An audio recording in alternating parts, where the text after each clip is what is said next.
Dear brothers and sisters, we are all battling with the second wave of the COVID-19 in India. At this Easter season, my prayers are that God may continue to protect and keep all of you safe. At this fifth Sunday of the Easter season, the readings talks about the vine and its branches. Jesus says in the Gospel, I am the vine, you are my branches. My Father is a vine dresser. Each branch that yields its fruit, he prunes with care, and each that does not, he cuts them away. I have been fascinated and at times perplexed about this dynamic act of God.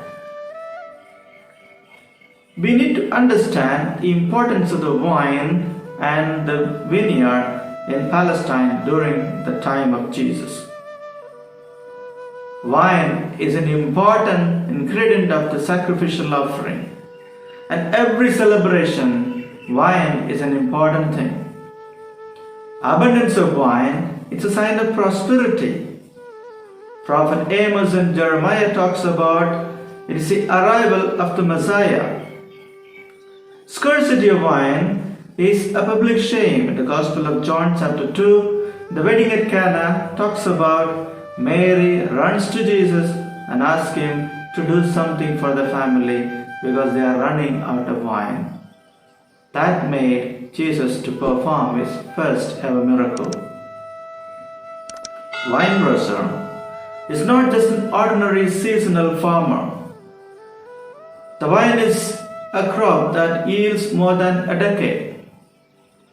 So, the farmer knows which is the branch that yields more fruit and which one that does not bear fruit. The one that bears enough fruit, he prunes them with care, and all that doesn't bear fruit, he cuts them away to be burned. This makes me to reflect upon life. When good things happen, I feel God is close to me. He is there for me. I feel so happy. But when bad things happen, I can't stand. I feel the pain, the suffering, and I often question, where is God and what is He doing? Pope St. John Paul II in 1984 wrote the apostolic letter on the meaning of human suffering. He says, quoting the letter to the Colossians chapter 1 verses 24, Now I rejoice in my suffering for your sake, and in my flesh I complete what is lacking in the sufferings of Christ for the sake of his body, which is the church. Is there anything lacking in the sufferings of Christ? Absolutely nothing. In the letter to the 1 Corinthians chapter 6 verse 5, it says, we are all members of Christ. So, when we suffer, we are united with Christ.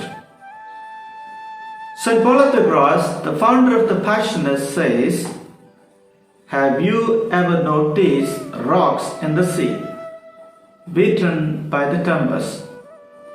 A furious wave dashes against the rock. Another, yet another, does it likewise. Yet the rock is unmoved. But look at it after the storm has subsided, and you will see that the flood had helped to wash and purify of its defilement it had contained during the calm. Dear brothers and sisters, the COVID situation puts us in a lot of pruning.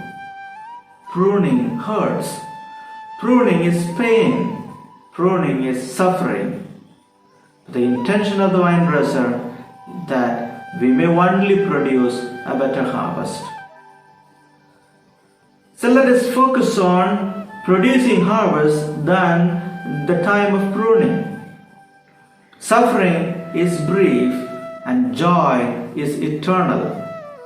In pain and suffering, let us focus more on the eternal joy than the suffering. May the Lord help us to recognize this. Amen.